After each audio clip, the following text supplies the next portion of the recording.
So welcome everybody to our March meeting of the Science Engineering Council. Glad to be back with our regular events with the occasional extra or bonus meetings, as we call them. We had one of those late last month and that went well. But we're normally here the second Wednesdays of the month, and we'll do this virtually for the time being. Introducing just a couple of introductions here. The board members and our sponsors, myself, Tim Murphy, and Gary Kravitz, Yvonne DeGraw, Bill Theringer, Bob Lilly, Steve Skopatz, and John Fishbar are all with us today. We're all SEC board members. And as well, wanted to point out, as you can see on the screen today, our very important sponsors, Community West Bank, Bengal Engineering, and Toyon, all very good contributors and very important to our making SEC's operations flow well. So, and thanks to everybody who's donated and joined in as members to SEC. Those really help as well with our administrative expenses and our donations for our various scholarship programs and science fair and everything else we do. So please consider a donation to Scholarship Fund if you haven't already. And with that, being a little bit of regular business, I think we'll go ahead and now we'll turn it over to you, Yvonne, to talk about upcoming events and introduce today's speaker. Great, thanks, Tim. Just wanted to give people a quick heads up about our upcoming meetings. On March 24th, we'll present awards and hear from students about their winning projects in the Santa Barbara County Science Fair, which is taking place online this Friday. We want to recognize these students who went above and beyond their science class requirements during a difficult school year. So please attend this meeting. Their presentations and our questions give them good practice for the California State Science Fair in early April, which will also be online. After that, our next meeting will be held on April 14th. We'll be letting you know about the speaker and the topic by email, but I can tell you that one of our upcoming talks will be from Dr. Andy Howell of the Las Cumbres Observatory Global Telescope Network, and the date and exact topic of that talk are still being decided. But today we're happy to present this talk on building smart cities by Dr. Eyal Amir, who is co-founder and CEO of Ai Incub and a professor of computer science at UIUC. Dr. Amir co-founded Ai Incub with the mission to deliver information to make smart cities prosper. Ai Incub has received awards from Gartner, CDL, and FIA Smart Cities, and has launched services with BMW, Deutsche Telekom, and others. Eyal's research focuses on the intersection of AI, machine learning, and combinatorial algorithms. He has published more than 100 articles on these topics, received a Best PhD Thesis Award from Stanford University Computer Science, and was chosen by IEEE as one of 10 to watch in AI. His most impactful research includes relational probabilistic models, reasoning with large knowledge bases, and Bayesian reinforcement learning. If you have questions during today's talk, you may type them into Zoom's chat area or ask them after the talk by unmuting yourselves. We'll be recording today's talk with plans to post the recording to a new YouTube channel we'll be adding. So, Dr. Amir, go ahead, take it away. Thank you, guys. Thank you, Yvonne. So first, can you see my screen, I assume?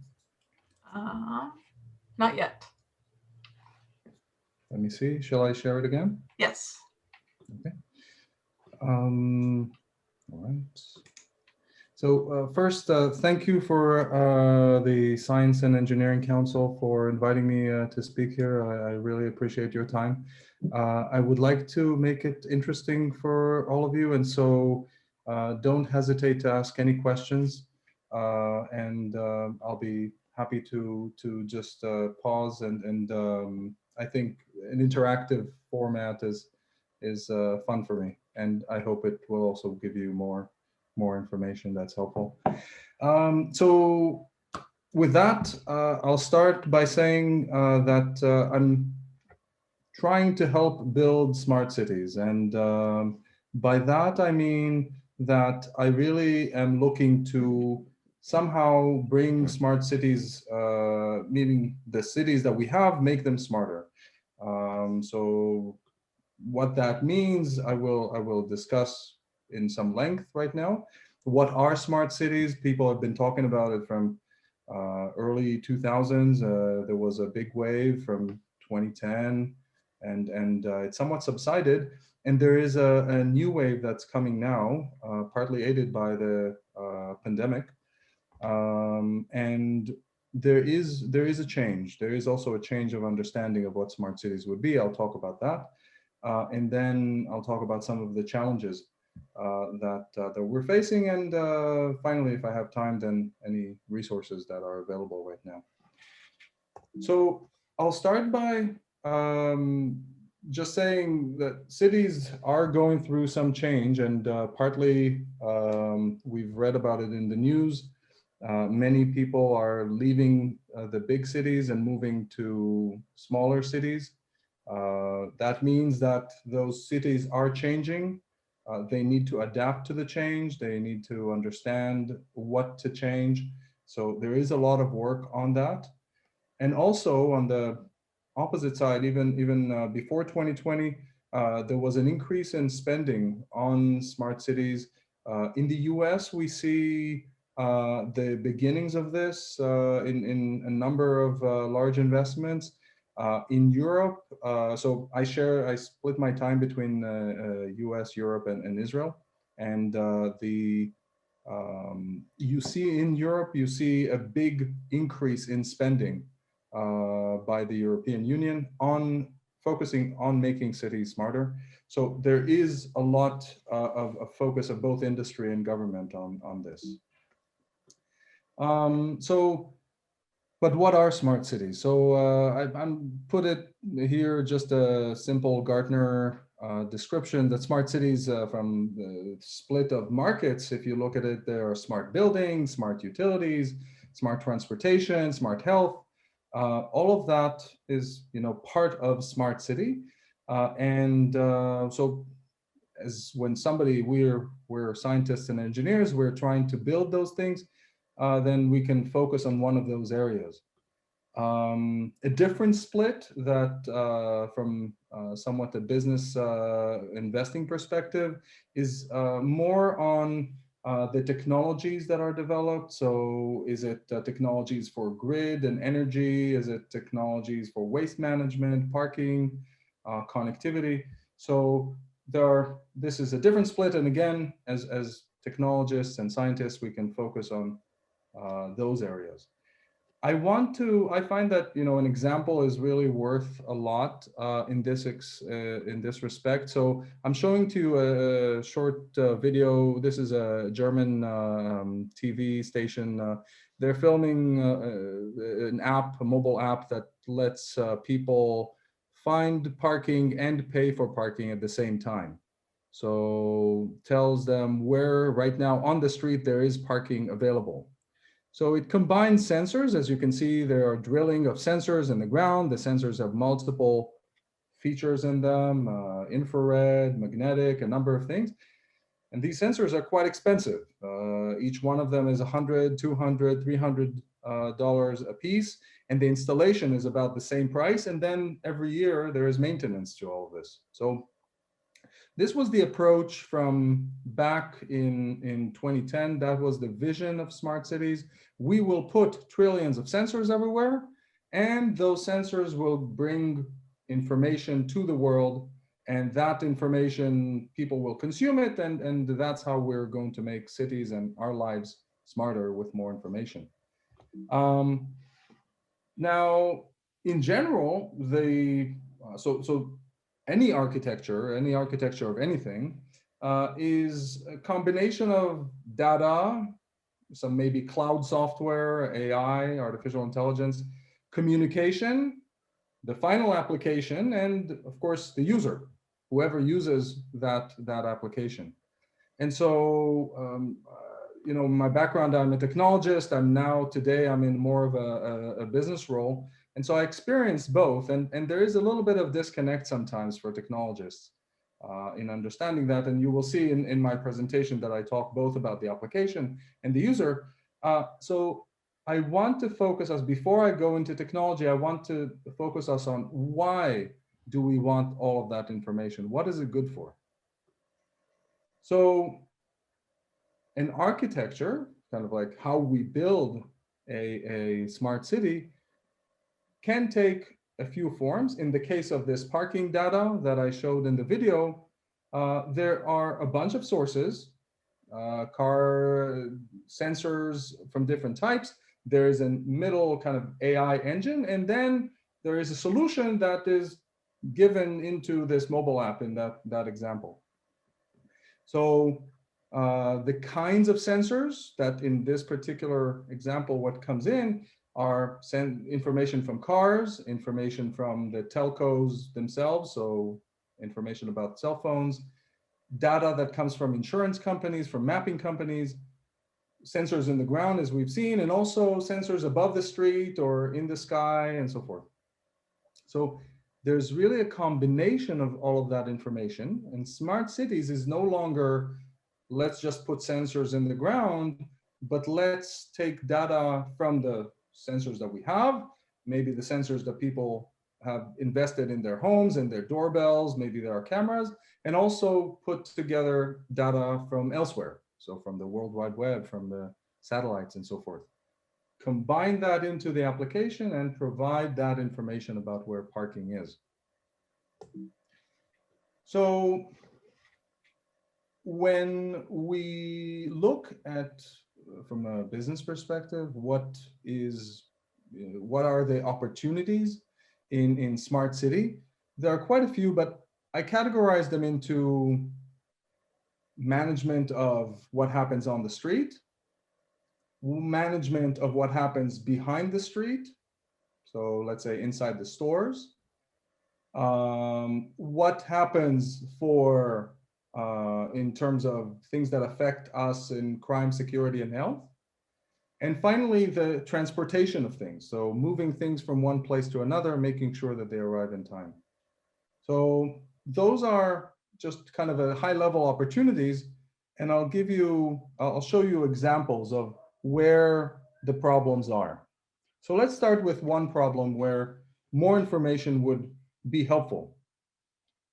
So city planners in general, they use information already about the location of car parks, where people park, where are the parking spots, and they use that information to decide where to invest their money. So where to put more parking spots, where to build more buildings, and in general, how to invest their money and how to change streets so that people park more easily or more effectively.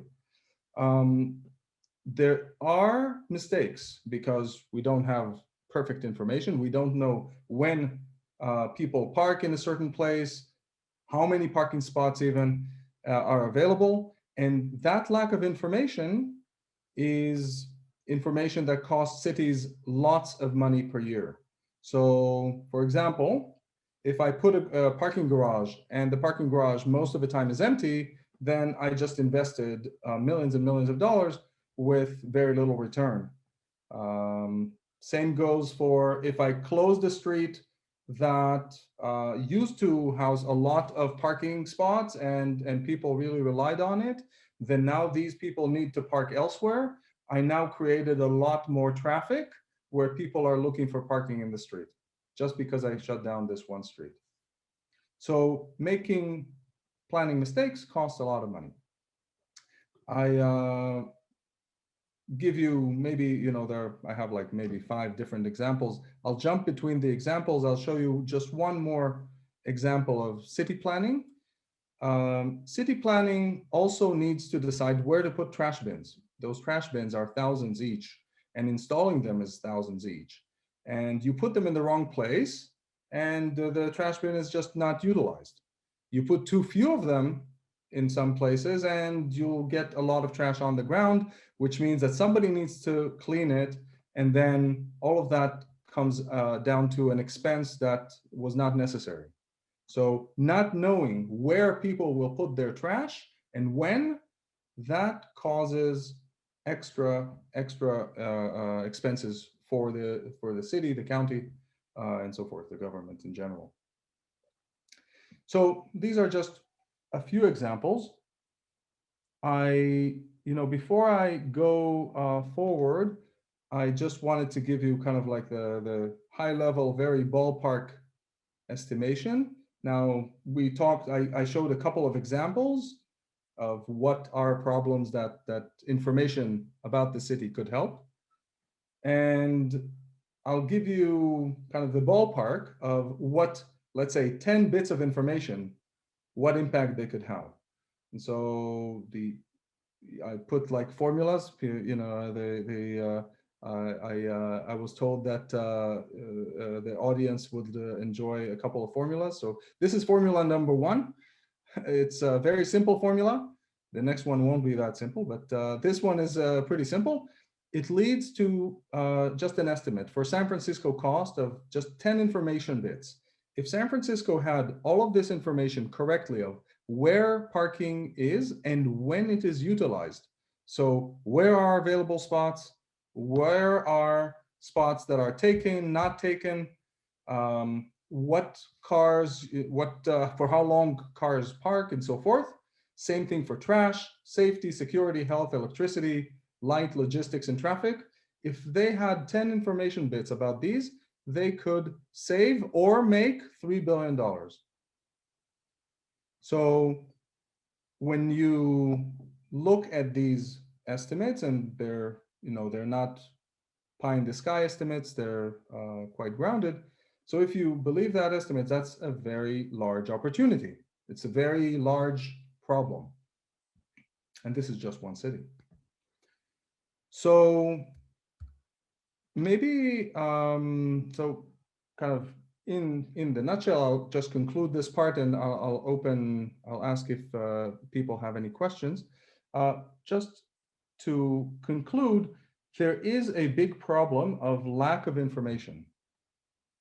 That's one of the biggest problems in smart city, or in this direction of smart city. We don't have those trillions of sensors that were promised 10 years ago, and they cost way too much to put trillions of sensors somewhere.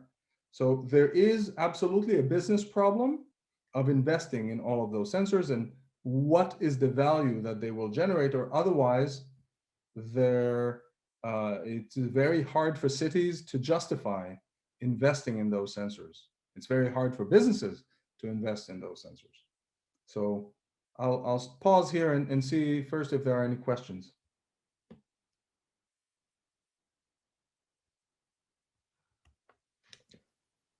Hi, Eyal. My name is Tom Reeder. I have a question about privacy concerns with people with all these sensors. I imagine there's probably a lot of cameras that can do some of the same duty as a sensor. What have you run into in terms of people wanting more privacy, or wanting to know what happens to the data, where they park their car and what stores they're going in, and so forth? So thank you, Tom. We are lucky to have some of our work in Europe, and so we're exposed a lot to some of the technologies that are developed exactly for this. So in Europe, as you probably all know, there is a law called GDPR, which governs who owns the data, personal data, and what they can do with it, and what they're required to do to govern it. As a result of this, for example, when we work with some cities there, they require that if we use cameras, then those cameras are GDPR compliant. Some of them, that's what they require. And GDPR compliant means that, for example, whatever processing you do about the images that you capture, let's say that the camera captures that there are people, but it cannot identify the people. So you take the information, whatever leaves the camera is not the image. It has to be a bit of information, a few bits of information that tell us how many people were there maybe, and where they were, but not who they are, for example. So another thing, and I'll show it maybe a little bit later, for those places and those uses where using cameras is permitted, we also, for privacy and security, we blur everybody's faces. So as you will see a camera driving in the street, it's a dash cam, but we blur the information that is captured by that camera so that people's identities are not available, and also cars' license plates and so forth are not available. So this is very much a concern, of course, in Europe. Europe is leading on privacy, at least as far as legislation. In the US, I feel that we're behind, and maybe behind is the wrong word. It's the US, I think, is taking a different approach, and so we will see what happens with that. But that's for politicians. Any other questions? Mary had an interesting question about the cost of providing the 10 bits of info versus the benefits. Excellent question. So so in my previous example, I'll just pull it up. So let's say San Francisco makes $3 billion a year from this, but it's obviously possible, to map the entire city with sensors of different sorts. That would cost more than $3 billion a year. So then maybe it's not worth it. So that's where technology comes in, and that's what I will spend the next few slides on. Any other questions?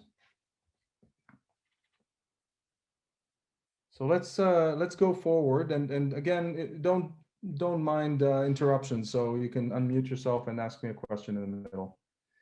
So there are quite a few technologies that are being developed.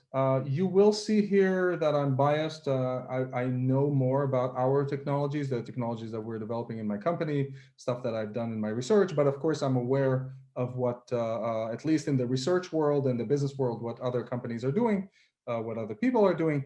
But forgive me for some bias that you will see in my examples of technologies.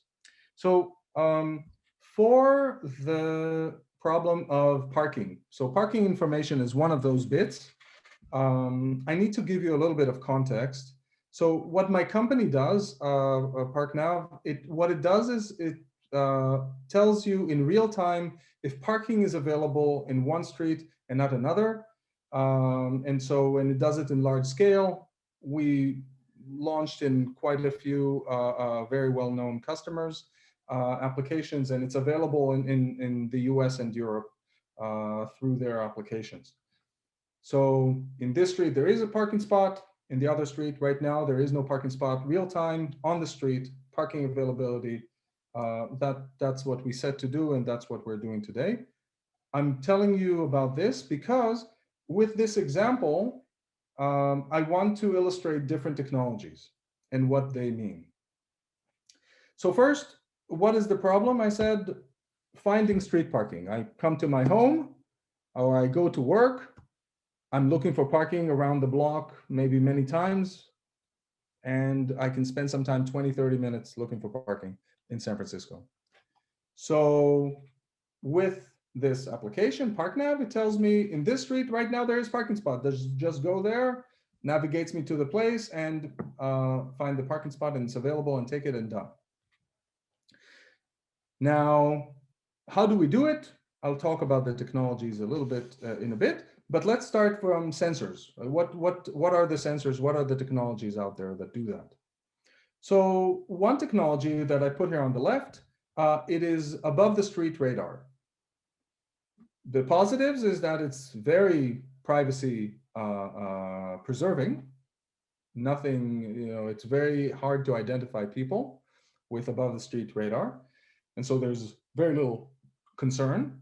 Another thing that's good about it is that it's relatively easy to deploy and not as expensive as some other sensors to install.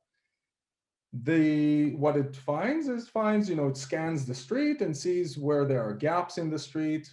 And if there is a gap, then probably there is an available parking spot there. Okay.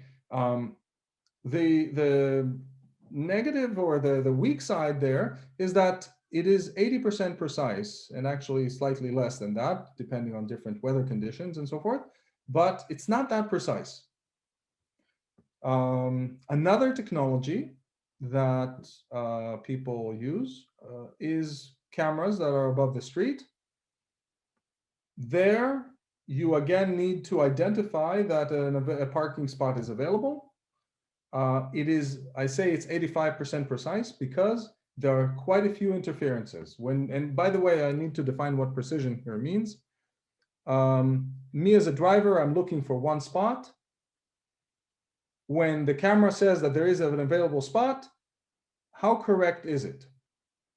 And if it's only correct 85%, it's okay, but quite a few times I will come and there won't be a spot, even though it said that there is. In-ground sensors, that's an interesting example. So you saw in the video that in-ground sensors have multiple sensors many times in them. They communicate the information through some 5G or narrowband IoT network to a cloud service. The sensors themselves are actually quite precise. You can get today 95% precise sensor. The problem is that when you deploy many of them, then at least one of them at some point will make an error. And so maybe if you go to some airports, in the airport, there is, in some of the parking lots, there are sensors and there are counters that tell you how many spots are available. But those counters, if they say like 3 spots are available, when I go there, I know probably no spots are available because there are 1 or 2 of the sensors are making a mistake. And so in aggregate, when you put many of those sensors together, actually they fail. They fail quite frequently. And so I will leave the technology. I'll say just ParkNav. What we call here ParkNav is a combination of sensors and analytics. A lot of AI and analytics from many data sources. That's the different technology, and that's the wave that is happening now with respect to technologies for smart cities. I'll show you a little bit of how we do that in the next few slides. Yeah, so this is a camera, kind of a dash cam, capturing videos on the street. What I'm showing you with this, besides blurring, of course, signs and blurring different identifying features, you notice that we capture all of the parking signs. We ignore signs that are not parking, and we find only the parking or no parking signs. With this, we're able to create a map of what's happening in the street. This is just one step. I'll show you in another video a second step. But this kind of technology of processing what a camera sees, that is the type of that's the type of technology that feeds then later into this kind of higher level AI machine. Here's another example. In this example, on the left, you see 2 images. This is what's called semantic segmentation. It's a computer vision technique that labels different parts of the image as with what they mean. So pink in that left, in those left images, the pink is the road, but then there are different colors for the trees, for the houses, for the curb cut, if there are any curb cuts, and so forth. So there is some analysis of what is the meaning of the things in the street. And that meaning then allows us to say, well, parking is not allowed here. And therefore, even if my radar or my sensor or some other data source said that there is a gap here that's open, well, it's open, but you're not allowed to park there. So we combine the information and are able to tell you there is no parking spot in this street. Don't even try go in that direction, go in the other direction.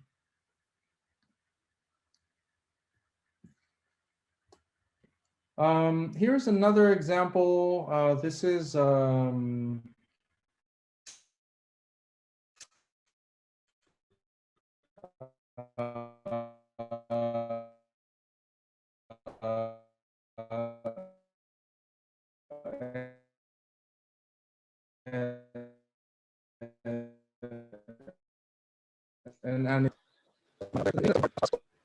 yes, on the not that Sorry, you've been precise. frozen a little bit there. You might need to back up a bit. So extra on top, that technology, much more precise station, and you know where exactly the signs are. So information from multiple sources, you combine the right information.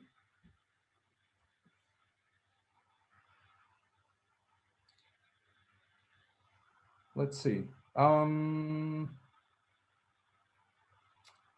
want to show you then, there are quite a few other parts to this. This is just an example of a high definition logical map that tells you for every meter, every foot in the road, what happens there.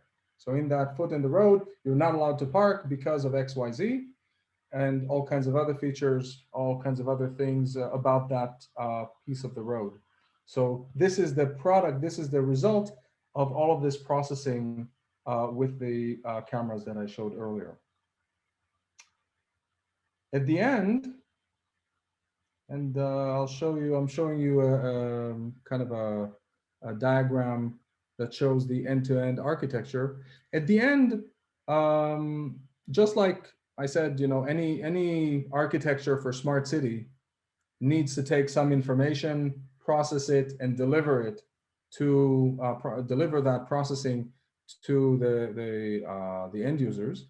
So in this example, with parking and trash and other data, we take information from a number of suppliers or partners or customers themselves, put it through a calculation cluster that has many different pieces, and then it is fed to the consumers on phones and the cars, or for analysis on the desktop.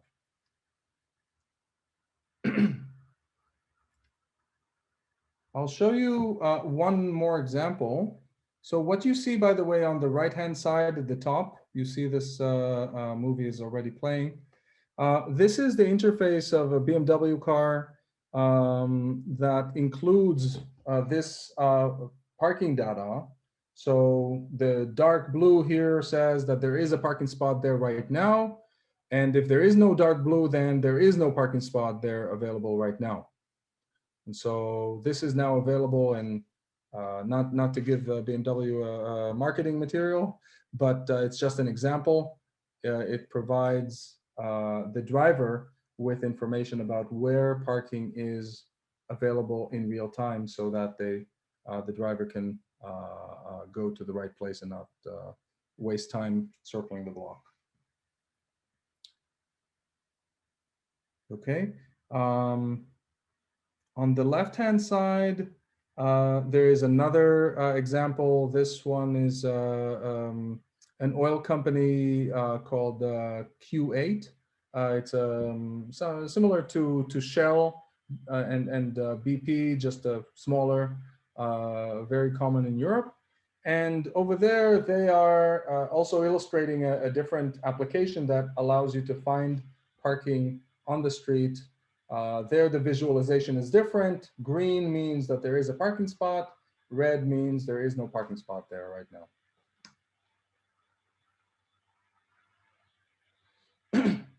So with that, I have a question. Yeah, please. So a couple of questions related. So oftentimes in the middle of the city, people are looking for a parking space, and they actually see somebody going into a car, and they know then that that person will vacate that space. And then there's a line of people waiting to get into that space. So I guess the question is, how do you deal with intentions? Because once the whole space is empty, then it very rarely stays empty for any long period of time. Right. So from our, I mean, the approach that we've taken is that we provide information that is what is happening right now and what we predict will happen. Now, when people, there is a problem, as you're saying, you know, maybe you would send multiple people to the same spot. So what we're trying to do is we get feedback when it is our applications, we take feedback and try to infer, okay, well, this person is now going to this spot and is about to take it. So we're not going to send another person to that spot. We will send another person to a different spot. Now, so this is on guidance, on the part of guidance, what a provider of such information could do.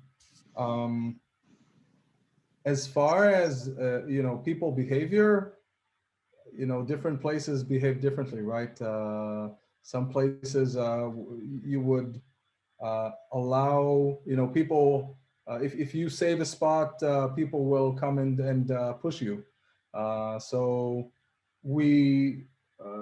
I believe that what will happen, I mean, I can tell you what we're doing. I believe what will happen is eventually it will be similar to the stock market, where you have more information and it makes the market efficient.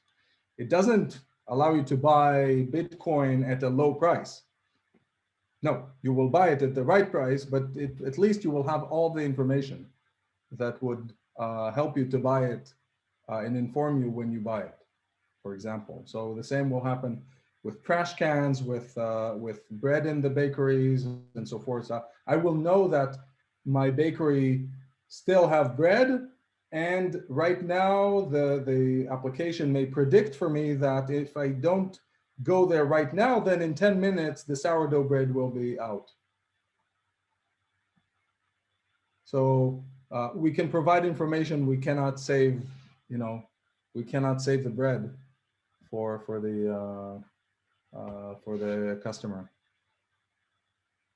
Does that make sense?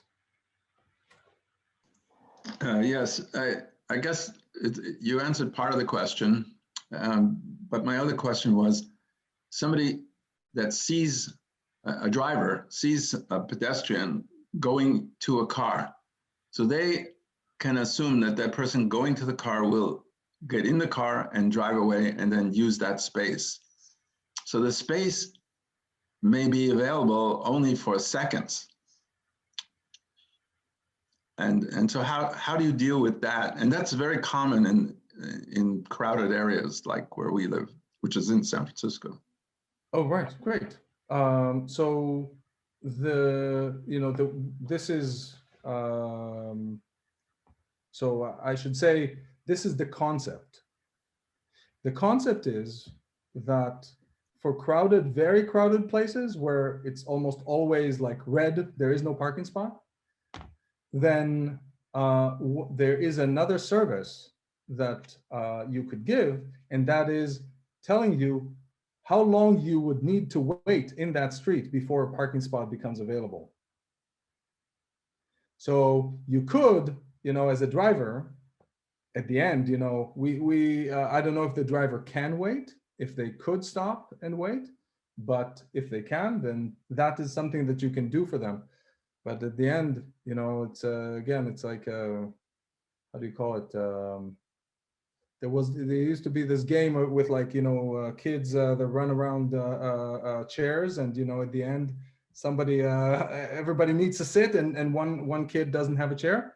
So, you know, we cannot produce a chair when there is none. I mean, well, that will be the next thing.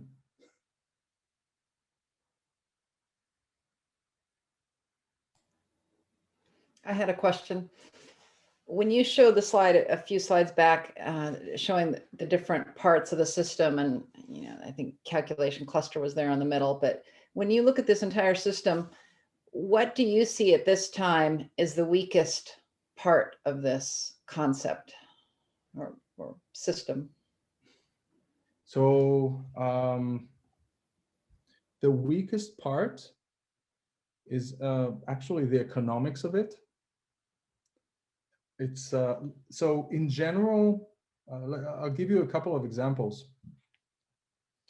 In the early 2000s, car manufacturers, including BMW, Audi, Ford, they were working on a system that would communicate between the cars if a car is leaving. But they couldn't agree on the economics of it. They are competing after all. So why should they share and help help the other person? And why should they invest money in it? So, so I find that I believe that it is mostly a business problem that prevents a straightforward technological solution. Now, we live in the real world, so business problems are very real.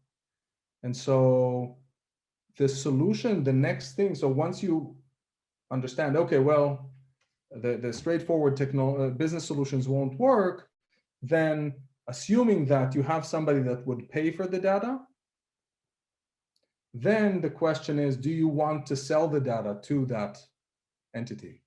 And which data do you want to send? So then comes a question of privacy and also power, because with having all of that data comes a lot of power. So again, you can say it's political, but it's real. It has a real impact in the world. And so companies that have data, besides the fact that they're regulated, and they cannot just, the cell phone companies cannot, at least in Europe, they cannot give you individual points of where a person is. They cannot just let you have that. And so there are a bunch of layers that happen between that data and the application. And so the end result is that a lot of the data that you can buy, that you can get, is very watered down. And so using that watered down data, and sometimes you have restrictions on even combining the data with some other data. So you using that watered down data and navigating all of the allowed combinations, that is not easy. And then of course there is also the public perception. I mean, we're a data company. I'll tell you, every time that I make a presentation, somebody asks me about privacy. Are you guys guarding my privacy? Or are you looking at what I'm eating right now? Right. So it's a very how do you say, it's a balance between A, what we're allowed to do, B, what would be, even if we're allowed, is it a good idea? Would it be bad press when it appears in the front page of the New York Times? Or is it, but we give a lot of public good, so is this, yeah. So I think that all of those forces end up creating a technological problem on the data processing side. Mm-hmm. Yeah, thank you. What do you think, by the way? So, I mean, you guys are very smart people, so I'm interested in your opinion as well. Well, I know that, tech companies these days, they don't have to necessarily show that they're making a profit, when you talk about the economics of it. So that doesn't seem to necessarily be a problem. Eventually, somebody needs to pay for it. Right. Right. But yeah, the data is very valuable. Yeah. I'm sure already companies are mining a lot of the data that's coming off just the GPS and the current information coming out of the cars. Right.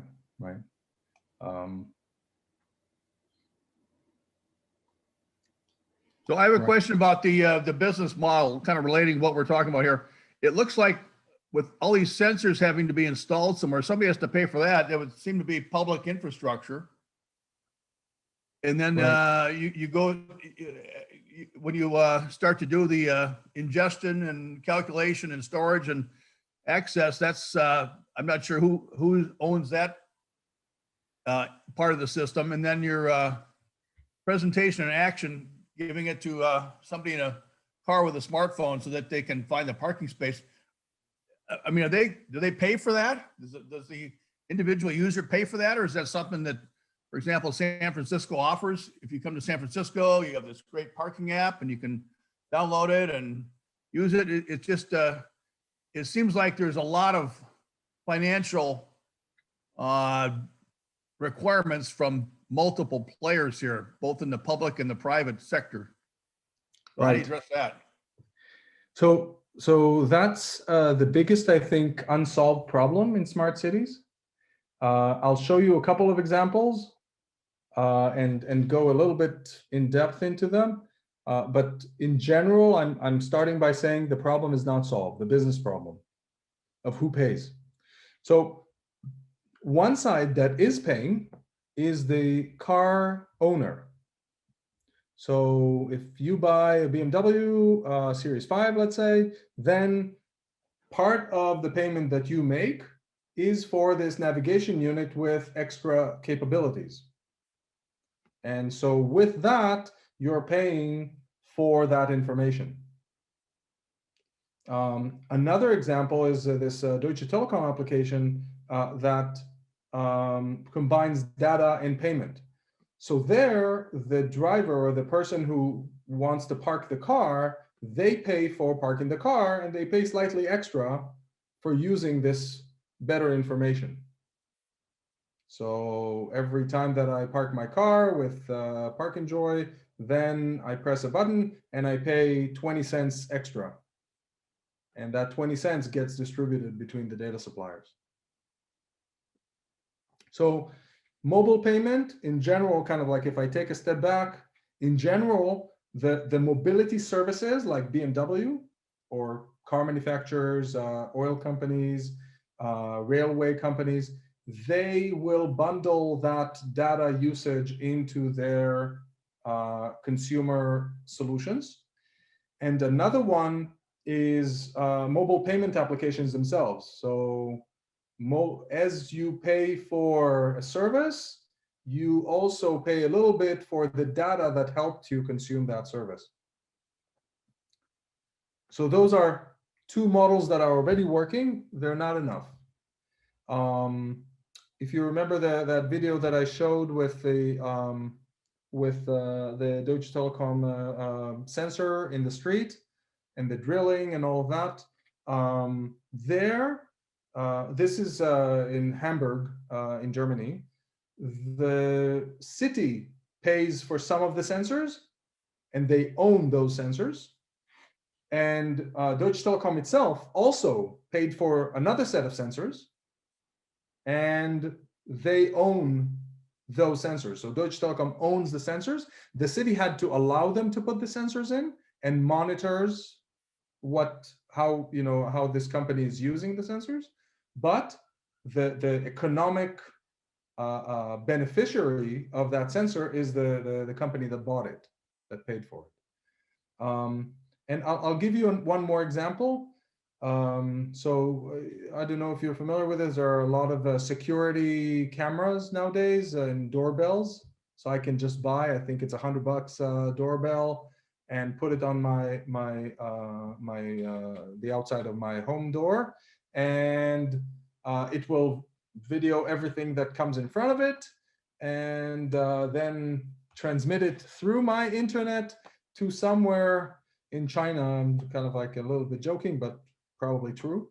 Somewhere in the world, receives that information, processes it, and I receive this cloud service for free because I let this other company use the data. I paid for the sensor, they get value for the data, they give me value because I can monitor my home from afar, and there is an economy there. So I paid for the sensor, I get value for the data, they also use the data. And I maintain the sensor and the communication between the sensor and the cloud. Sorry, forgive me. That was not the intention. You guys still see my screen?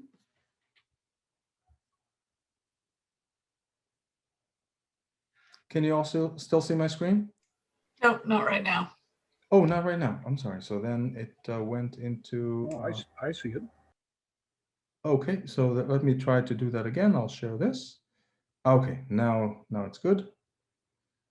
I think. Yep, now it's good. Okay, very good. Thank you. So I'm back to here. We were just here, and I was going to tell you about the challenges ahead. So I'll show you the few slightly kind of like really a glimpse of the future. And now I promise that there will be two formulas in the presentation. Now is the second. So I want to do a little exercise with you guys. It's an exercise that I failed in the first time that I did it. So don't worry if you don't get the question. So let's say that I have a coin, somebody gives me a coin, and I don't know if it's a fair coin, if it's biased or not, and I just toss it 100 times. And 50 times it falls heads.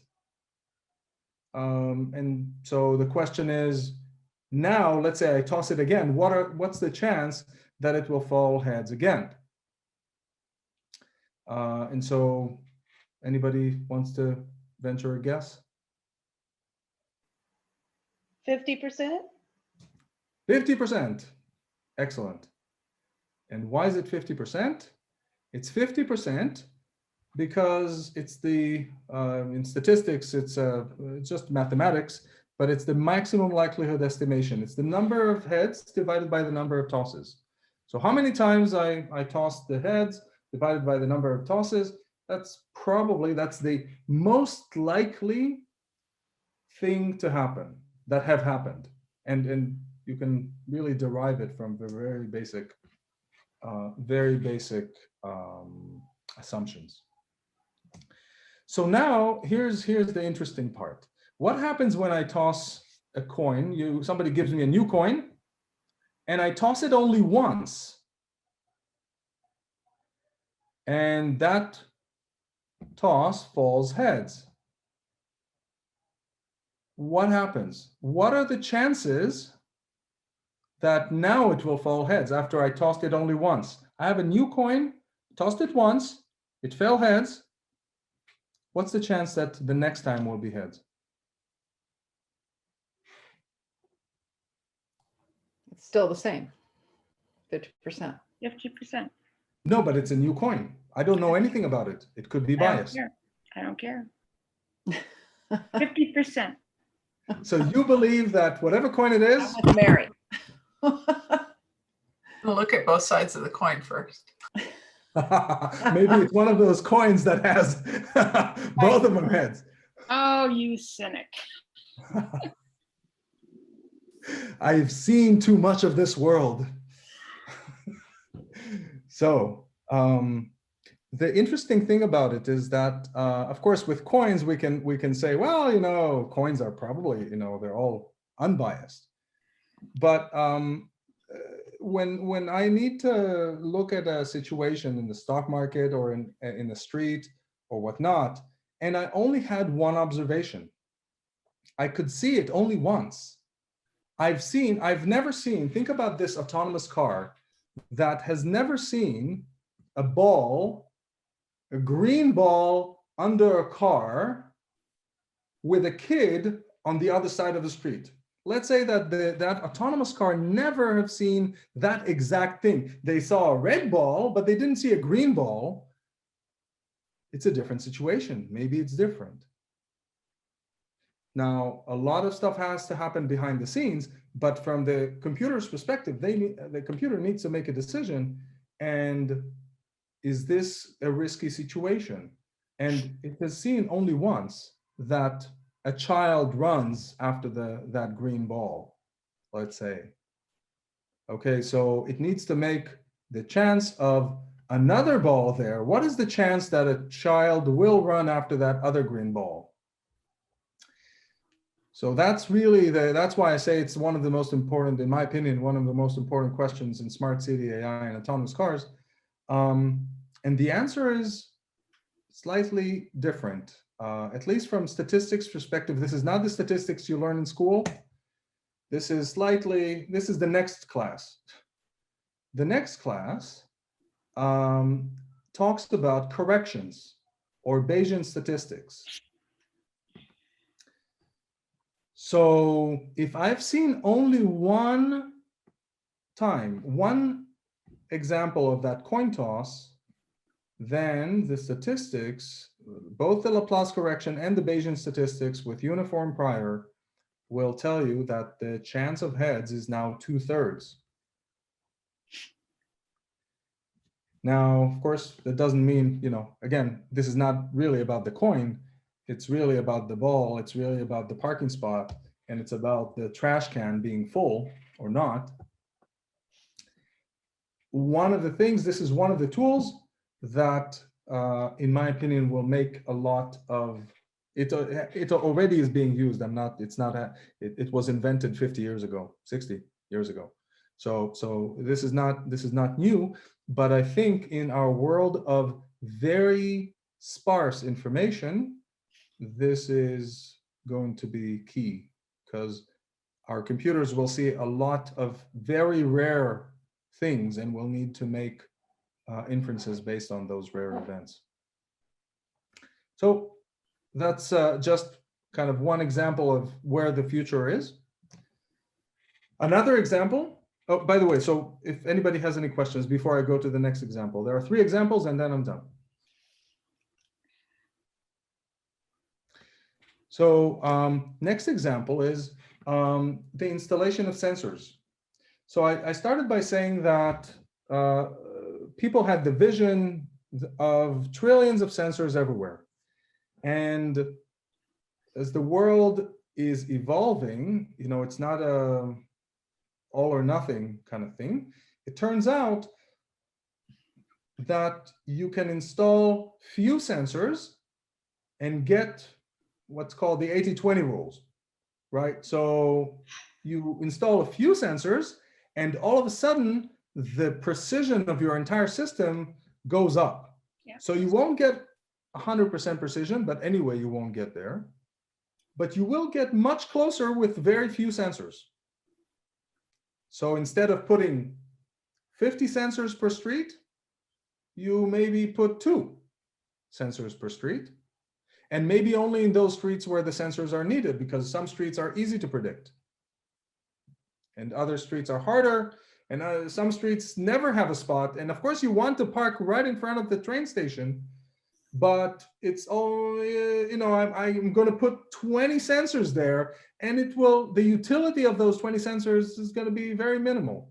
But maybe you really, really, really care about parking in front of the train station. Fine, then, you have a different utility function. You will invest in those 20 sensors because people really pay for that data. But otherwise, you don't really need 20 sensors every street. So that's second trend that is happening. Fewer sensors are going to be enough, which means that we are actually going to see larger scale installations of sensors that will cover larger areas of cities. And the final thing is, and this is, this is the vision of that I'm spearheading with my company, of course, but it's not just my vision, it's a vision of half the industry, I'm sure. So it's the vision that in the end, we will not really care about the individual sensor, what the sensor sends, the bits and bytes. We care about, is there a place to sit in that bus stop? Is it clean? Is there a place for me to charge my electrical vehicle? Is there bread in that store? Or did they run out of my sourdough bread? Is the bench in the street, is it broken?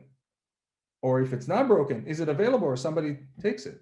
You know, nowadays with coronavirus, like a lot of the squares are always filled with people. I won't find a place to sit at 9 in the morning. I want to know where to go in order to sit with my coffee. So it's like, it sounds mundane, but these are the things, this is the pieces of information that if I have them, my life will be nicer, slightly nicer, just a little bit. So, and other things, so health, security, safety, and so forth. And there will be a solution that will tell you, allow you to run a SQL query on a city, find out where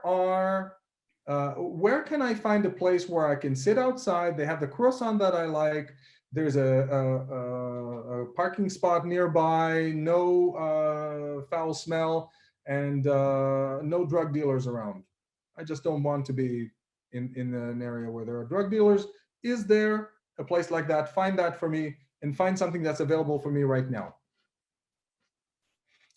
In the future, we will be able to do that, run such a query and find things while at the same time maintaining this security, the safety of our personal information. So that's the direction where we're going. And of course, there are quite a few challenges in getting there, but we can get there before there are sensors, trillions of sensors out there. So that's really much closer, I think, than it seems. So with that, thank you very much. I really appreciate it. For all of your viewers out home, back home, we are hiring. So if you're interested, contact us at this email. And I'm looking forward to any more questions that you have. Thank you. Thanks. If people want to ask some questions, go ahead and unmute yourself. Thank you very much. I had one more question. Thank you. That was a very interesting presentation. Where would you say in the world is the city or country that is doing the best with this whole concept?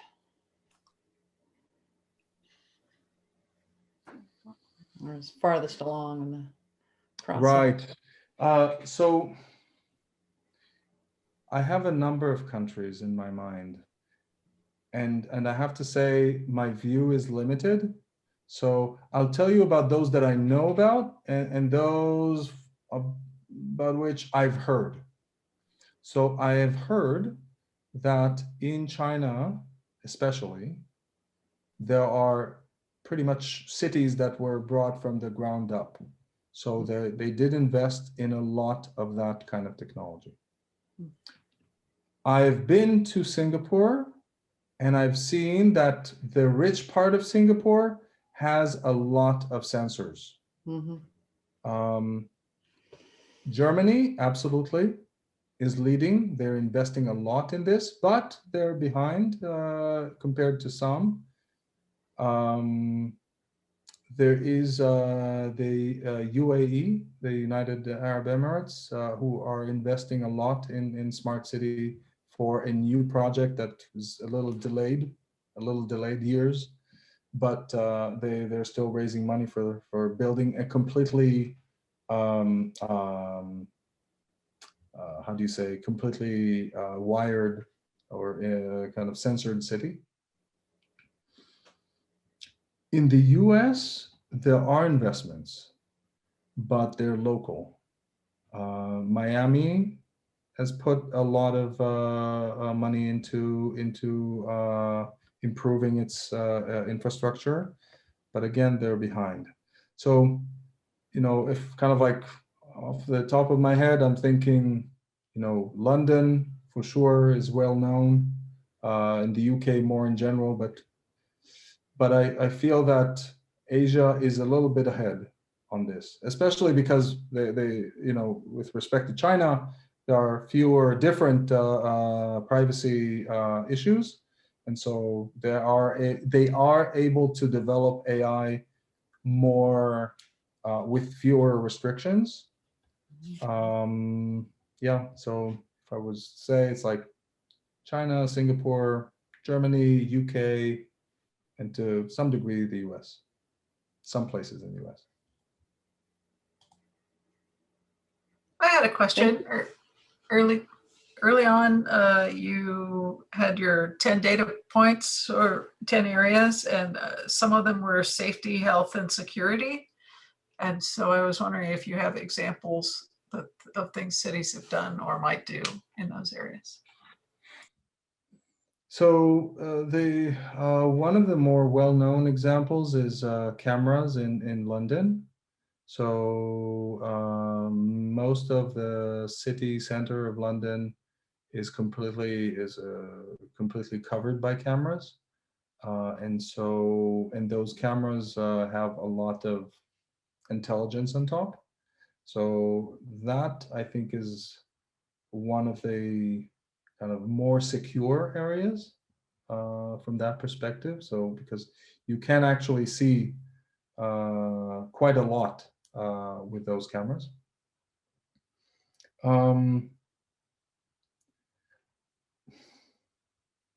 With respect to health, I did not see too many biosensors that are wired to the internet. I did not see those anywhere that I could tell.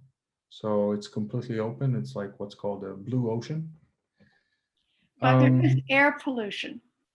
Air pollution is very much associated with health. And Absolutely. air pollution monitoring goes on. Right. So you probably know more than I do, Mary. I've seen some businesses that do work with air pollution. I see more businesses that work on weather and climate information, local climate information. Air pollution, I assume that it's part of it, but I have to say I didn't see a lot of activity there on the kind of at the micro scale. So it's not that, of course, there are sensors, but I didn't see like a deployment of sensors in an entire city or even like an area of a city. But the fact that I didn't see is just because maybe I didn't read the right articles. Because it makes sense that there will be, but I didn't see so far.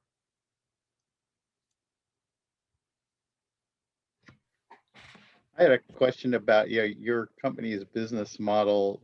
What you explained mostly was parking.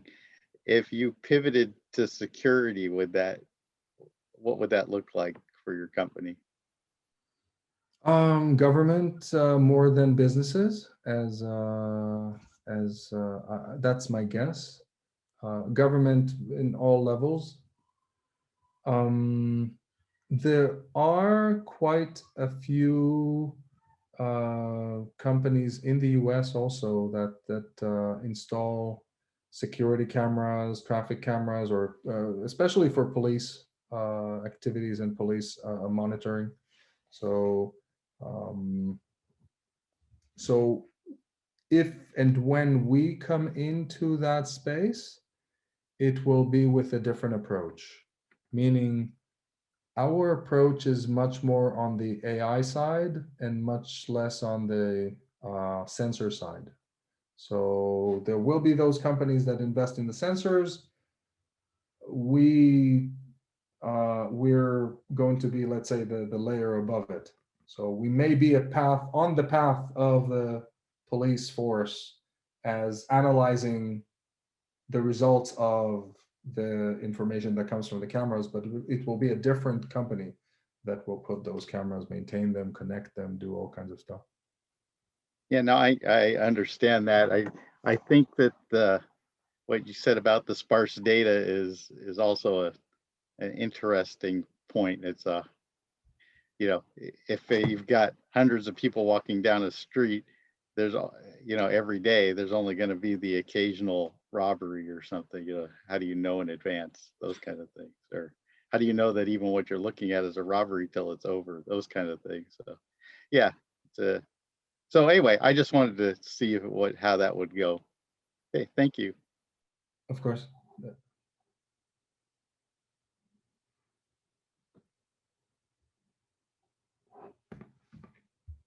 More questions from anyone?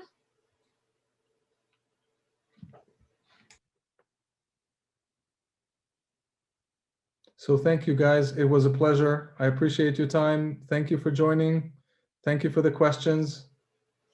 Have a great day there in California. And Thank you very much. looking forward to seeing Santa Barbara in a few weeks.